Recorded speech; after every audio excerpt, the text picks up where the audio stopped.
자, 식사들은 맛있게 하셨습니까? 예. 자, 그러면 이제 여러분 교과서 94쪽에 보시면 자금 조달 방법이라고 해서 1번에 리츠가 나오고 또 오른쪽 2번에 프로젝트 파이낸싱 이 두 가지 나오죠.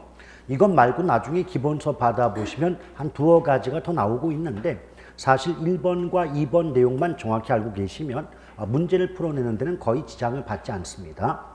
일단 리츠라고 하는 것은 이제 부동산 투자 회사 또는 부동산 투자 신탁이다라고 말을 하고 있어요.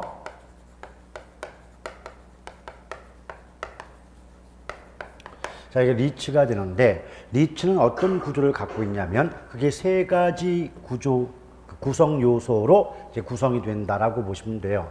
첫째는 이제 투자자들이 있고요. 그 다음에 부동산 투자 회사, 그리고 이제 투자 대상, 세 가지로 이제 구성이 된다라고 보시면 돼요.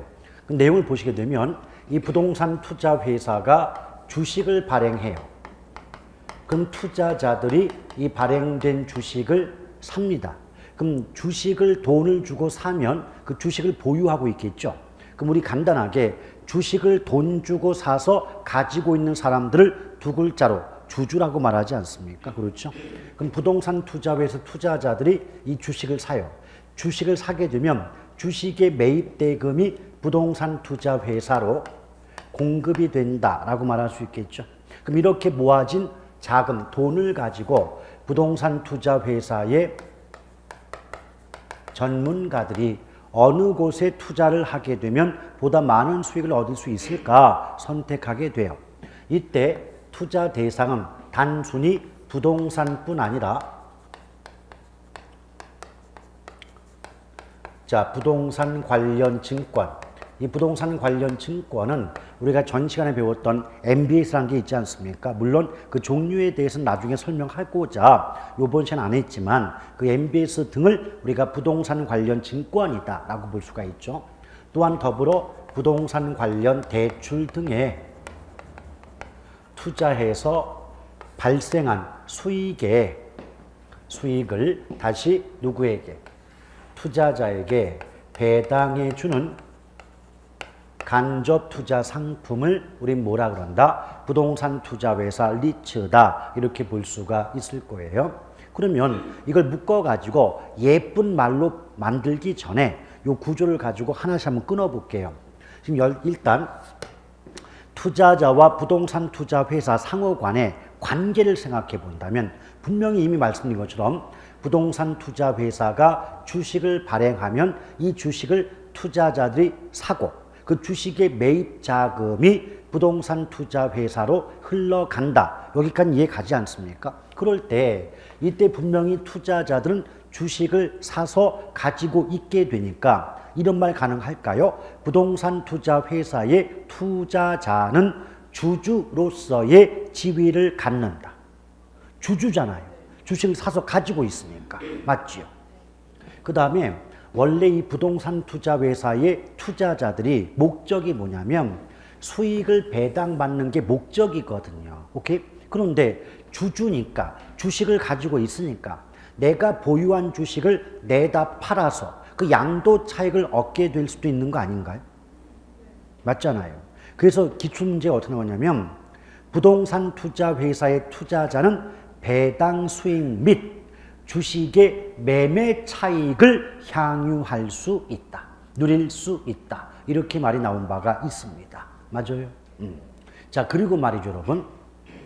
지금 부동산 투자 회사의 투자자는 형태를 보면 주식에 투자한 셈인 거죠.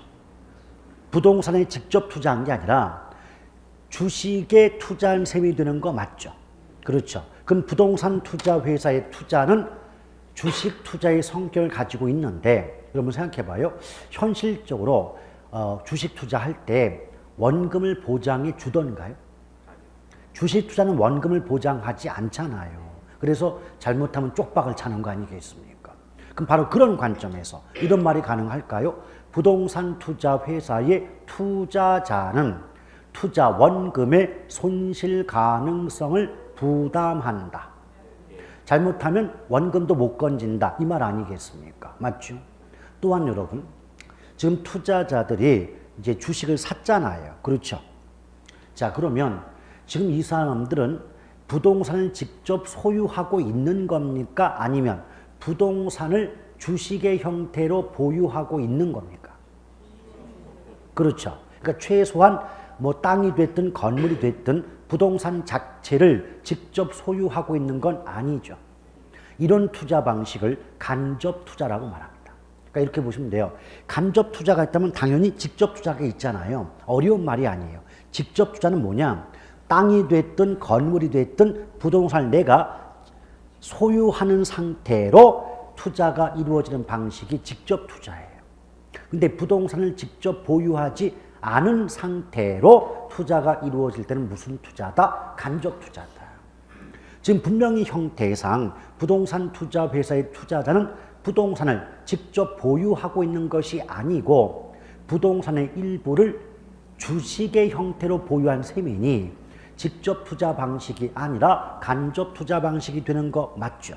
오케이? 그리고 또한 주식에 대한 투자가 이루어진 셈이기 때문에 만약에 직접 투자자라면 자기가 가지고 있는 부동산, 뭐 땅이 됐든 건물이 됐든 이 부동산을 팔아야만 원금을 건질 수가 있겠지만 간접 투자 방식인 부동산 투자 회사의 투자자로 주식만 팔아도 투자한 원금을 건질 수 있게 되는 거 아닌가요? 아니, 직접 투자, 간접 투자가 뭔지는 이해가 되셨어요? 근데 직접 투자자들은 내가 지금 상가, 뭐 땅 가지고 있는 거니까 내가 투자한 원금을 건지려면 내가 보유하고 있는, 가지고 있는 부동산을 팔아야만 원금을 건질 수가 있는 거 아니냐고요. 그런데 지금 간접 투자 상품인 부동산 투자 회사의 투자자는 주식만 팔아도 원금을 건질 수 있는 거 아니냐고요. 그 얘기한 겁니다. 자, 그럼 여기서 한 걸음 더 나아가 볼까요? 그럼 여러분이 생각할 때는요, 이 부동산하고 주식하고 비교할 때 어느 쪽이 거래가 쉬울 거라고 생각이 돼요? 주식 거래가 쉽죠. 그러면 부동산을 직접 가지고 있는 직접 투자자보다 주식의 형태로 보유하는 간접 투자자들이 투자 원금을 다시 회수, 건지기가 쉽다, 어렵다? 쉽겠죠. 맞아요.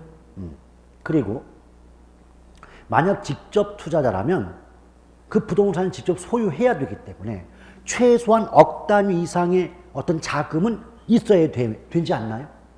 근데 지금 부동산 투자 회사의 투자자는 간접 투자고 주식을 보유하는 거니까 아니 몇백이나 몇천만 있어도 주식 보유는 가능하지 않습니까?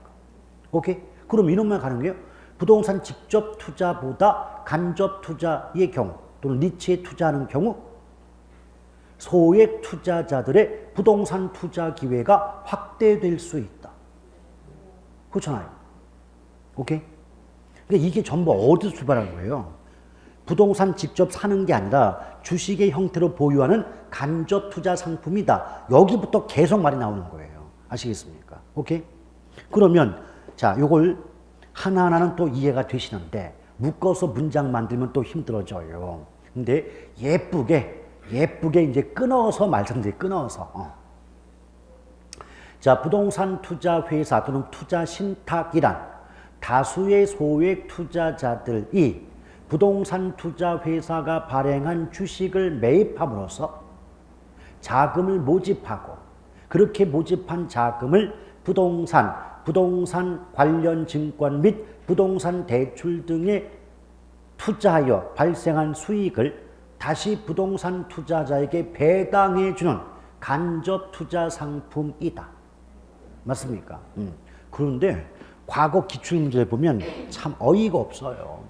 이걸 완벽히 맞게끔 해놓고 딱 한 단어 바꾸지 않았으면 한 글자를 바꿨는데 직 간접인데 직접.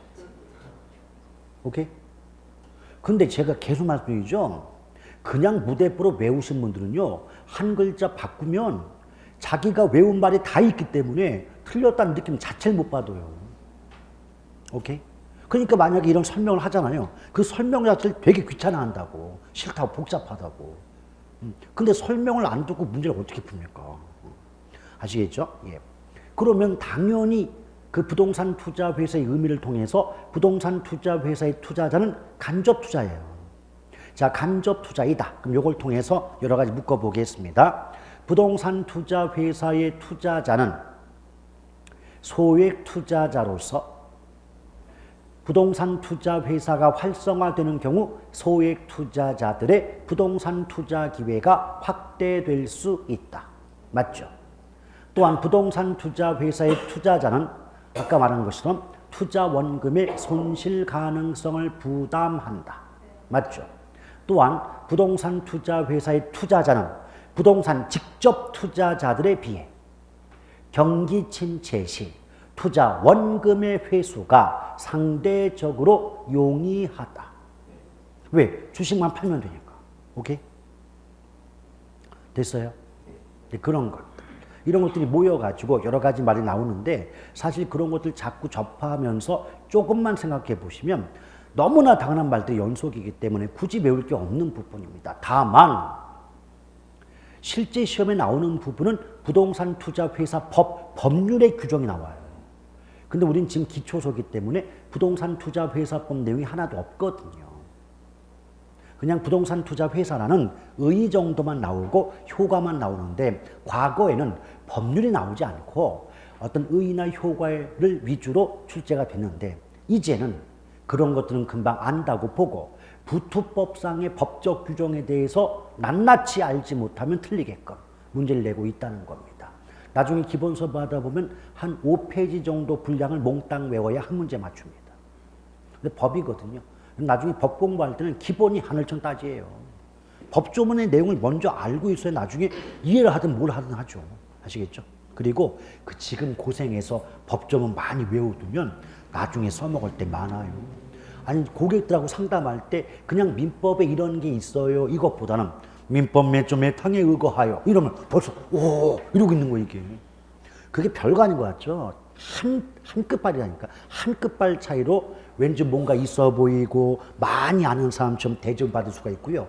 또 반대로 한 끝발 차이로 에이 뭐 좀 자격증 있다면서 뭐 말이 좀 어눌하네. 잘 모르는 것 같은데 이런 그 대접을 받을 수도 있는 거죠. 그러니까 이왕 어차피 외울 거 그냥 조문에 몇 조 몇 항 이런 것까지 뭐 한꺼번에 외워두시면 나중에 도움이 되면 됐지 해야 될 건 없습니다. 근데 우리 같은 경우는 그거 안 해오죠. 할 게 아니니까. 그냥 우리 법에 이런 게 있다고 말하기만 하는 거죠. 근데 나중에 보면 근데 법조문이 되게 많긴 하지만 나오는 건 정해져 있어요.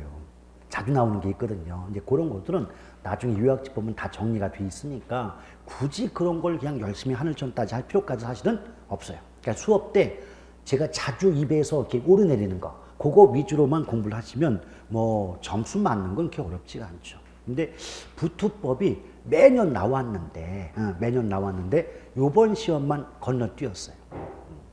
그러니까 요번 시험이 우리 학생 입장에서 좀 어렵다는 평가를 받는 것 중에 하나는 뭐냐면 자주 나왔던 걸 좀 건너뛰었던 경향.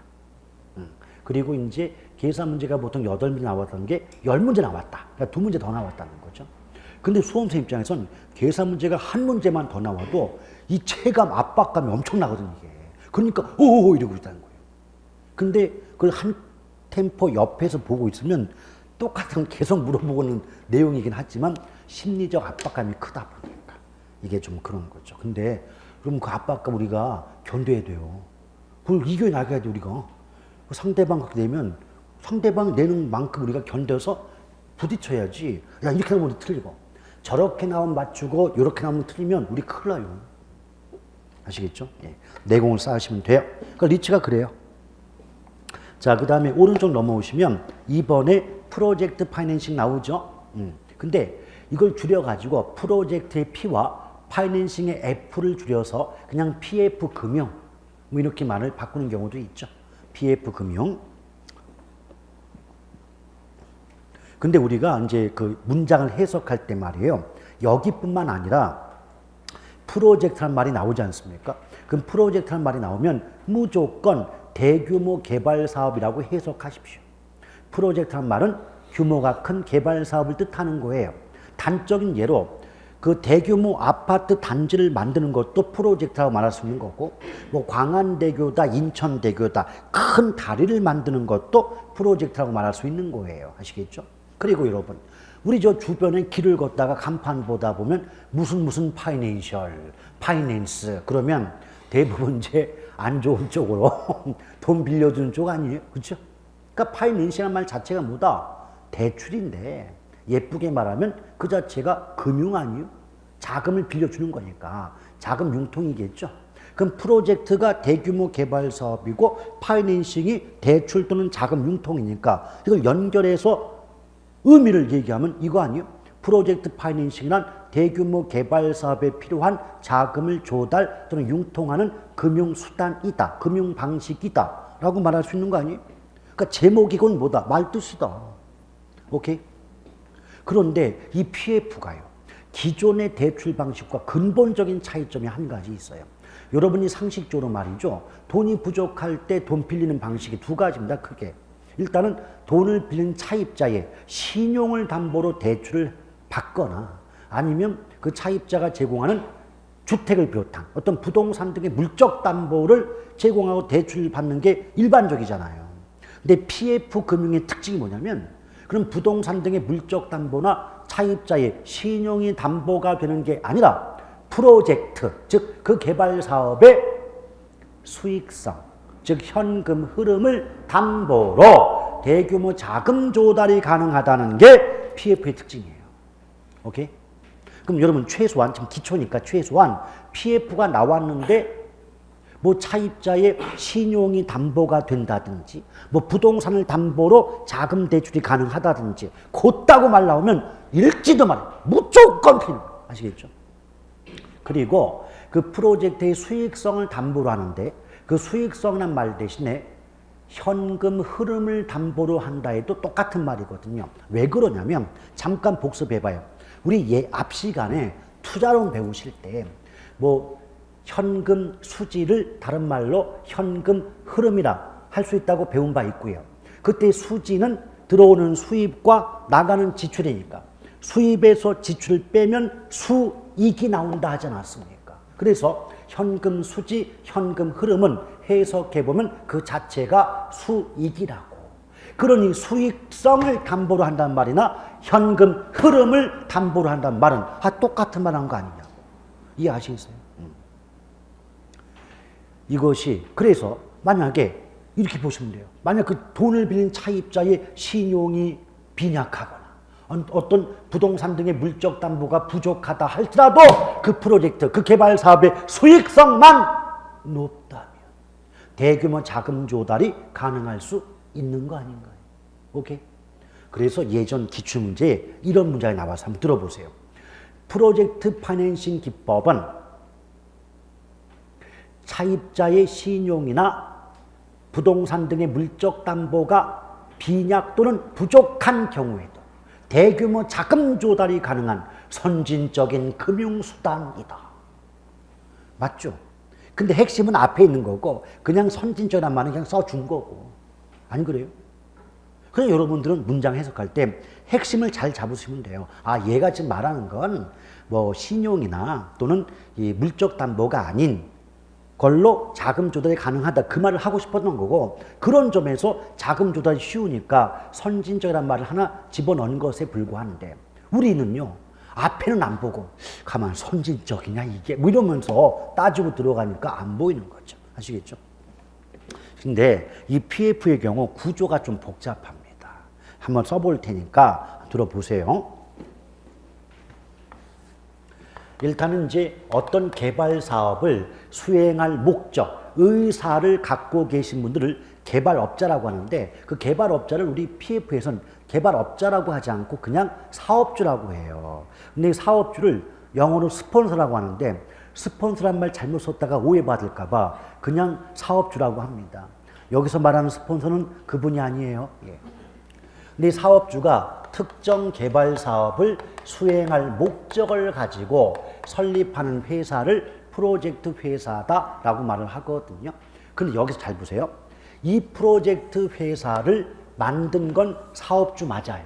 근데 사업주가 회사를 설립한 직후에 회사를 설립하자마자 사업주와 프로젝트 회사는 아무런 관계가 없다고 본다는 거예요. 오케이? 그 아무런 관계가 없다고 볼 때 법률이 되든 학문이 됐든 간에 우리 관계 없어요. 그럴 때 뭐라고 하냐면 우리 독립적이에요.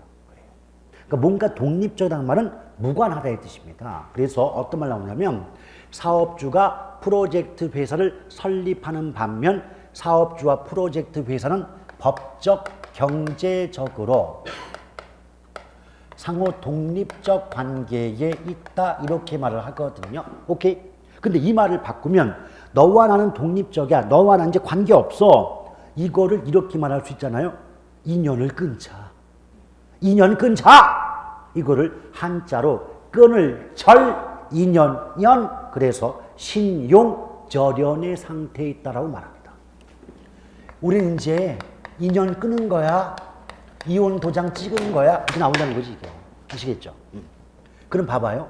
이렇게 상호 독립적이고 인연을 끊었기 때문에 얘한테 어떤 문제 발생해도 사업주에 영향 못 준다는 의미가 되고 사업주가 어떤 문제 발생해도 프로젝트에 영향 못 준다. 이런 식의 문장이 나오고 있는 거예요. 오케이? 그래서 이걸 계속 설명을 해야 되겠지만 잠깐 끊어보면 이것만 가지고도 어떤 문장이 금방 이해 가느냐.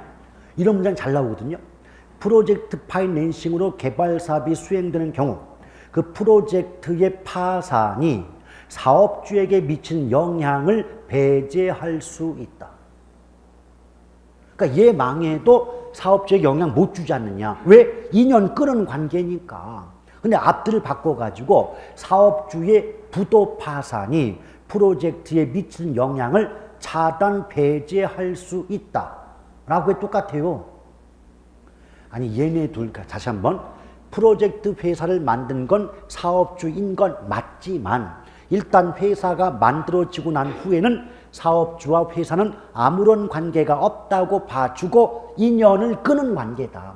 인연을 끊었기 때문에 사업주가 잘못돼도 그 영향이 프로젝트에 미칠 수 없는 거고 프로젝트가 잘못돼도 그 영향이 사업주에게 가는 게 아니잖아요. 오케이? 그러니까 앞뒤를 바꿔가지고 한 번은 프로젝트의 파산이 사업주에게 미치는 영향을 배제할 수 있다고 나왔고 그 다음에 또 물어볼 때는 거꾸로 사업주 입장에서 사업주의 부도 파산이 프로젝트에 미치는 영향을 차단 배제할 수 있다 이렇게 문장이 나왔다 이 말이에요.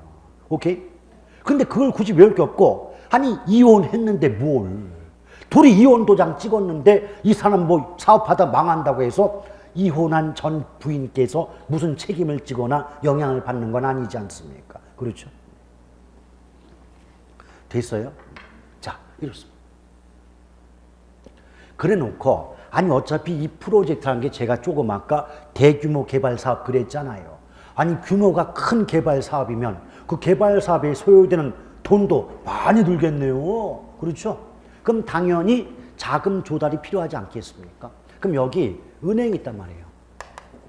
근데 정확히 말하면 이게 대출기관이 아니라 대주단 그래야 돼요. 단이면 단체. 이 왜냐면 워낙 그 대출 규모가 크기 때문에 하나의 은행이 부담하기는 너무 부담이 커. 그래서 여러 개 대출기관이 조직체를 만들어가지고 자금 조달이 이루어지기 때문에 원래는 대주단을 구성한다고 해야 되겠지만 그냥 기출문제에서조차도 대출기관, 금융기관 하기 때문에 큰 부담은 없으실 거예요. 그럼 볼까요? 자, 그럼 이때 프로젝트 회사가 이제 돈 빌려와야 되는데 아까 뭐라 그랬어요? PF는 일반 금융 대출 방식과 근본적인 차이가 뭐다? 물적 담보, 신용 담보 아니라 무엇이 담보? 수익성. 그래서 이 프로젝트의 수익성. 뭐 그냥 단적으로 이 프로젝트가 무슨 큰 교량을 만든다, 다리를 만드는 사업이다 라고 단정하면 그 교량 만들 때 만든 이후에 발생하는 수익성을 담보로 필요한 자금을 대출받게 된다. 여기까지는 그렇게 어려운 내용 아니죠? 맞죠? 근데 딱 끊어보면 지금 이 과정에서 은행 수익성을 담보로 은행으로부터 돈을 빌린 건 이 구조를 보면 프로젝트 회사가 빌린 거예요? 사업주가 빌린 거예요? 프로젝트 회사가 빌린 거죠? 그렇죠. 그러니까 이런 말이 나오는 거예요. PF 방식 또는 프로젝트 파이낸싱의 경우 차입의 주체, 돈 빌린 거. 차입의 주체는 일반적으로 프로젝트 회사이다. 얘가 빌린 거 맞잖아요. 그럼 여러분 또 상식적으로 빚을 갚을 의무도 안 튀었죠? 예. 빚을 갚을 의무도 돈을 빌린 놈이 빚 갚는 거 아니에요. 맞죠? 그러면 돈을 빌린 차입의 주체인 프로젝트 회사가 채무 변제 의무도 있는 거 아닙니까? 맞죠?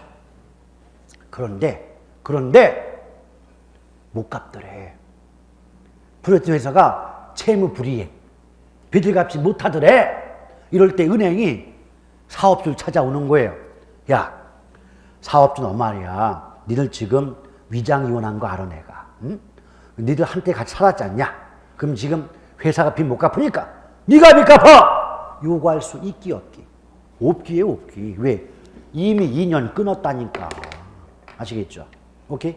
그럼 어때요? 지금 분명히 이 구조를 잘 보시면 돈을 빌린 게 프로젝트 회사고 그럼 기본적으로 채무 변제 의무도 프로젝트 회사에게 있는 거지 사업주에게 빚 갚을 걸 요구할 수 있기 없기?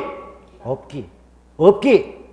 이걸 가지고 뭐라고 하냐면 프로젝트 파이낸싱은 사업주 개인의 채무 변제 의무가 없는 비소구 금융이다. 이렇게 말하는 거예요. 비소구. 근데 원래요, 소구라고 하는 것은 원래 뜻은 법적으로 무엇인가를 구할 수 있다는 의미거든요. 근데 비소구는 법적인 소송을 통해서 무엇인가를 청구할 수 없다, 요구할 수 없다는 뜻인데 그런 거 안 물어보니까 그냥 어떻게만 기억하자. 우리 PF 나오면 무조건 비소구지. B자 빼고 소구 그러면 맞다 틀리다. 틀리죠? 여러분은 기출문제를 서너 개 이상 맞추신 겁니다. 낼 때마다 비소구를 B자 빼고 소구라고 하는 바람에 다 답이었거든요. 아, 그럼 어때요? 문제 출제 수준이 상당히 약하다고 낮다고 물론 보기 5개 중에 4개는 뭔 말인지 모르겠어 놔요. 근데 답은 그냥 보여. 아, 답만 맞추면 되지. 왜 그 못 알아듣는 거, 그 나머지 보기를 보면서 그렇게 마음고생들을 하시냐고. 나 진짜 이해가 안 가. 진짜 아주 떼찌떼찌 하고 싶어. 아시겠죠? 여러분, 우리 학문 연구하러 오는 거 아니잖아요. 답 맞춰야 될 거 아니야, 어차피. 그러면 제발 모르는 거 나오면 제껴요. 제끼고 제끼다 보면 분명히 보기 5개 중에 하나, 2개는 내가 배운 거 있고 아는 거 이슈. 그거 찍으면 답이요. 아시겠죠? 모르는 거 그건 답 아니에요, 그거. 됐죠? 이렇게 나와. 그런데 우리나라의 은행이 보통 은행들이요. 응? 지가 빌려준 돈을 떼먹혀? 없쇼. 그래가지고 이게 원래 비소구 금융이 원칙이긴 한데 이게 우리나라에 들어오면서 약간 변질도 있어요. 원래는 담보가 안 되는데 사업주를 연대 보증 세워. 그럼 아시잖아요. 뭐 연대고 나발이고 보증 딱 쓰면은 얘가 못 갚으면 보증이 갚아야 될 거 아니에요. 그렇죠? 그럴 때는 회사가 갚지 못하는 부분에 대해서 빚값을 요구할 수 있잖아요. 그걸 뭐라 하느냐? 봐봐요. 처음부터 네가 다 갚아 이걸 요구하면 전면소구인데 돈 빌려간 회사 네가 갚다가 못 갚은 부분만 사업 네가 갚아 이걸 제한소구라고 합니다. 아시겠죠? 그러면 이걸 묶으면 이렇게 돼요. 이렇게만 기억해요. PF 금융 방식은 사업주의 채무 변제 의무가 없는 비소구 금융이 원칙이나 경우에 따라서는 제한소구 금융의 성격도 띈다. 이렇게만. 그걸 가지고 뭐라고 절대 안 물어봐요. 뭐가 비소구고 뭐가 제한이 그걸 물어보질 않는다니까. 항상 뭐가 간다? B자 빼고 소구 써놓는 바람에 틀려요. 아시겠죠? 됐어요? 그리고 여러분, 자, 부동산 등의 물적 담보라든지 차입자의 신용이 담보가 아닌 그 사업으로부터 예상되는 수익성만이 담보가 되다 보니까, 아니 생각해봐요. 우리 투자론 배울 때요, 수익은 언제 나온다. 일정 기간 후 미래에 발생한다 그랬어요. 그런데 일정 기간 후 우리의 미래, 장래는 확실, 불확실. 불확실한 거예요. 그럼 내가 만약에 이 개발업자 입장에서 100억의 수익이 예상이 된다라고 했을 때 그 100억의 수익성을 담보로 50억을 대출받았다 할지라도 시장 상황의 변화적으로 예측하지 못한 어떤 위험들 때문에 100억의 수익이 아닌 30억, 40억의 수익만 나올 수도 있는 거 아닙니까? 오케이? 그러면 은행 입장에서 잘못하면 자, 100억 수익 예상돼서 50억을 빌려줬는데 그 프로젝트로부터 실제로 발생한 현금 흐름 수익을 꼴랑 30억에 불과하다면 돈을 빌려준 금융기관 입장에서는 이자 수입은 고사하고 원금까지도 떼먹힐 위험이 높죠. 안 그래? 그렇잖아요. 그럼 제가 아까 뭐라 했어요? 어떤 방식으로 나오든 간에 은행 입장에서는 위험이 크면요 무조건 금리를 높이는 거예요. 높게 적용되는 거예요. 오케이? 그럼 이런 말 가능합니까? 프로젝트 파이낸싱은 고율의 이자율 또는 일반 기업 대출보다 고금리가 적용돼요. 프로젝트가 성공할 경우 대출기관은 막대한 수입을 얻을 수 있다. 재작년, 재재작년 정답. 오케이? 그런데 그런 문장을 그냥 외우는 게 아니라 이게 위험이 높아. 은행 입장에서. 그럼 금리가 높게 적용될 거야. 그러니까 워낙 비싼 이자 적용하니까 성공만 한다면 높은 수익을 얻을 수 있을 거야. 그게 그렇게 어려워요? 그게 뭐냐면 생각을 안 하고 외우니까 그게 힘든 거라. 그리고 여러분들이 뭐 강의하실 것도 아닌데 뭐 앞에 있는 사람처럼 세련되게 뭐 문장 바꿀 거 없잖아요. 말뜻만 통하고 답만 맞추면 되는 거 아니냐고. 그렇잖아요. 저희야 직업이 강의니까 하면 하지만 또 이렇게 좋은 이렇게 좀 있어 보이는 말씀 좀 드려야만 여러분들도 뭔가 안 하나 보다 해갖고 수업을 들어줄 거 아니에요. 근데 여러분들은 그럴 이유가 없잖아요. 그럼 말뜻만 알아듣고 답만 맞춘 능력만 키우면 될 거 아니냐고 그랬지. 아시겠죠? 그래서 그러니까 저만큼의 이해도가 필요 없다고 여러분들은. 제가 설명드렸을 때 그 정도면 내가 알아듣겠다. 그것만 갖고 가시면 되거든요. 아시겠어요? 마음 편히 잡소요. 너무 어렵게 생각하지 마시고. 제가 가끔 가든지 분기 잡느라고 이 정도 갖고 안 된다. 뭐 더 해야 된다 하지만은 사실 돼. 그 정도면 되는데 혹시라도 여러분 또 자만에 빠지시고 게을러질까봐 제가 저야 뭐 무조건 60대 중반 정도면 만족하는데 사실 만족은 아니고 그럼 합격인데 제 입장에선 80 맞으라 이거죠. 80 목표로 해야만 안전빵으로 합격할 수 있지 않느냐. 괜히 60 언저리 맞으려고 죽어 이거 진짜. 나 60만 맞을래. 60만 맞으려고 공부하는 분들은요. 그분이 원하는 걸 다 맞아야 꼴랑 60이라고. 아시겠어요? 다 맞아 60이 다 맞아요. 그런데 우리가 생각해봐요. A가 수업하는 걸 다 이해하고 받아들여 꼴랑 60인데 그럴 수가 있겠냐고. 안 돼요. 뭐 한두 개는 실수가 있을 거 아닙니까? 안 돼. 그래서 항상 그 어떤 과목이든 점수 목표는 기본이 70, 80점대 목표를 잡고 공부하셔야 돼. 그래야 60점대 중반 나오는 겁니다. 아시죠? 예, 그렇게 보시면 돼요. 자, 그리고 이것 말고도 이제 기본 수업 들어가면 당연히 살을 붙여드려야 되겠지만 오늘은 이런 토대 정도만 보시면 되겠습니다.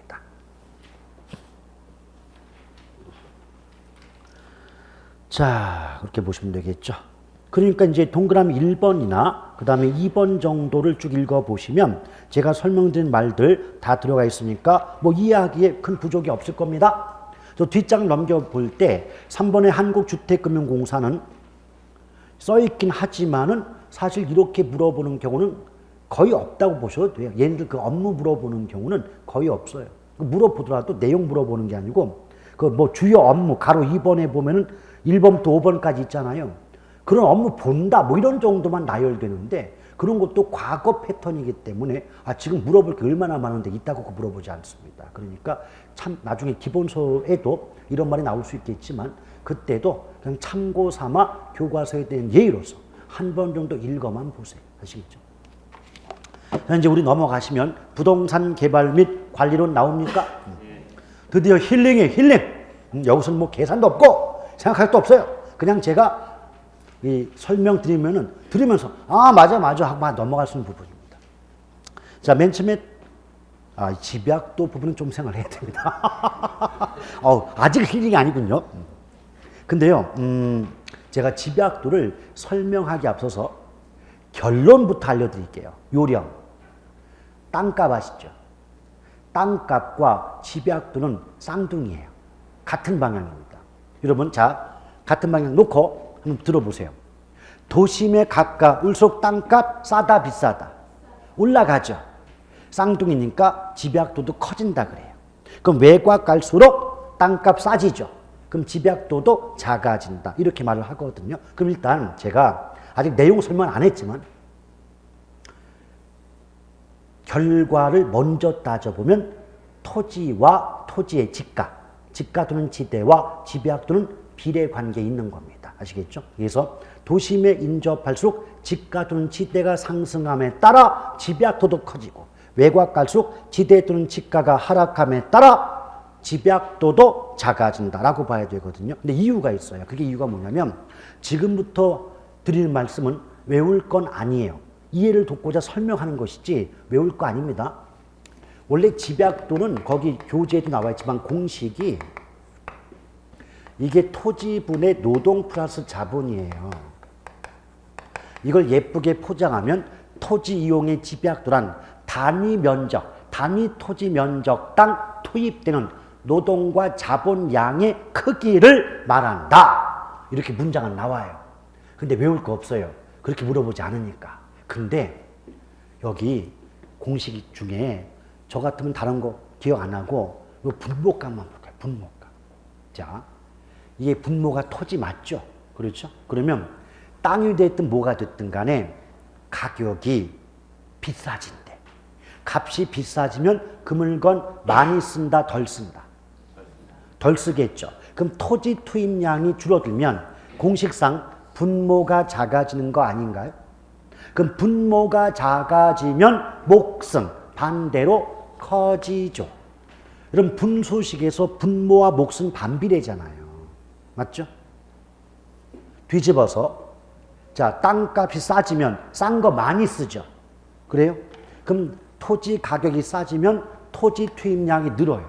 그럼 분모값이 커지면 반대니까 몫은 작아지는 거 맞죠? 그래요? 그럼 결과적으로 아까 제가 이미 말씀드린 것처럼 공식이 이와 같으니까 집가가 상승하면 토지의 사용량 또는 투입량이 줄어들고 그 결과 분모값이 작아지니까 토지 이용의 집약도가 커진다라고 말할 수 있는 거고, 반대로 땅값이 싸지면 싼 거 많이 쓴다. 이 말은 공식상 토지 투입량이 늘어나니까 분모값이 커지는 거 맞죠? 그럼 반대로 몫인 집약도는 작아진다, 낮아진다 라고 말할 수 있잖아요. 근데 상식적으로 도심에 가까울수록 땅값이 비싸지는 거고 외곽으로 갈수록 땅값이 싸지는 거 맞잖아요. 오케이?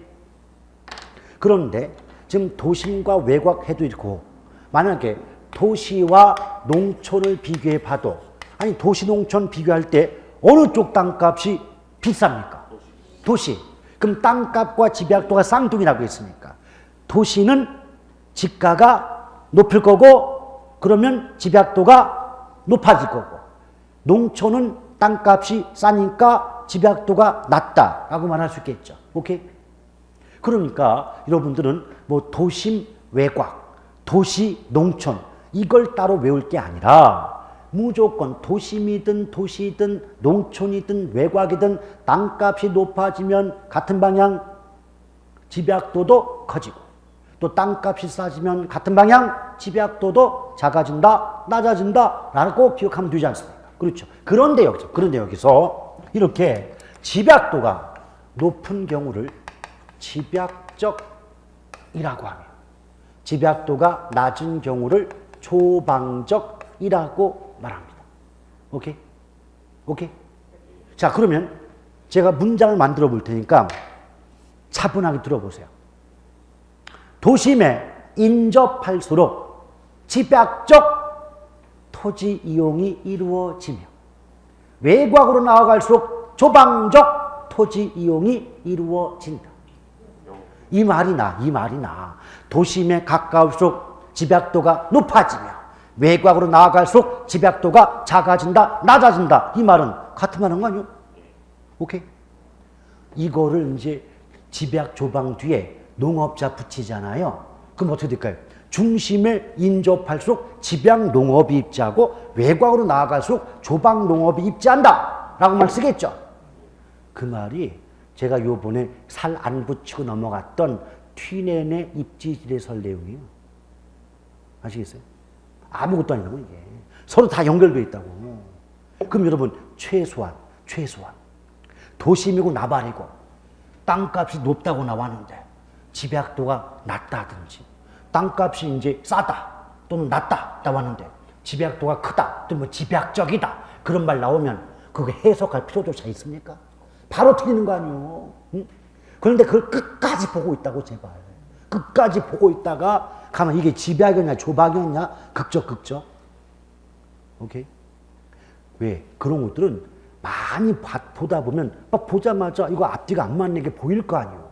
그러니까 많이 봤던 분들은 이걸 특별히 머리가 좋아서가 아니라 많이 봤으니까 이 말하고 이 말 안 맞는데 X 그거 찍고 바로 다음 문제 넘어가면 되는 거 아니에요.